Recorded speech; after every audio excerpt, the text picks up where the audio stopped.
Мы начинаем мою любимую тему недвижимость. Она мне нравится по многим причинам. Сейчас я приведу пример того, как разительно рынок недвижимости отличается от фондового рынка. Например, я покупаю акцию за $10, а затем ее цена возрастает до 20.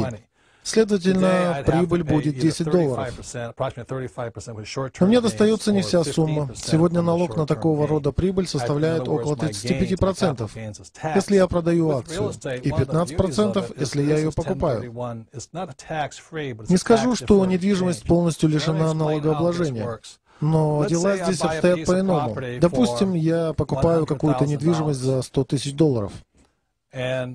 За пару лет ее цена поднимается до $300 000. Продав эту недвижимость, я получу $200 000 прибыли, и мне придется заплатить государству всего 15%. Это не так уж и плохо, поскольку, сделая я это еще год назад, мне пришлось бы расстаться с 35% своих денег. Но вся прелесть недвижимости заключается в том, что я могу заключить сделку о продаже через агентство по недвижимости. Если всю капитальную прибыль с этой сделки я потрачу на приобретение у того же агентства более крупной недвижимости, скажем, стоимостью в $1 миллион, и внесу эти 200 000 как авансовый платеж, то эта сумма останется нетронутой налогами.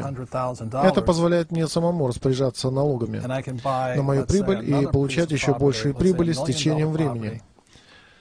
Формально мы обязаны платить налоги на прибыль, но многие люди не делают этого, заключая подобные сделки, пока им самим это не надоест. В этом и есть преимущество недвижимости. Специалисты по недвижимости и всевозможные брокеры помогут вам найти наиболее приемлемые для вас варианты с наименьшими затратами и наибольшей возможностью возможной прибыли.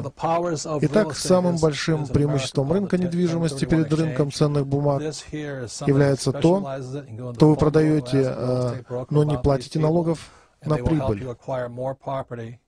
Without having to pay that much in taxes. And so that's one of the advantages of real estate over paper assets such as stocks, bonds, and mutual funds. You can actually sell, but not have to pay the taxes.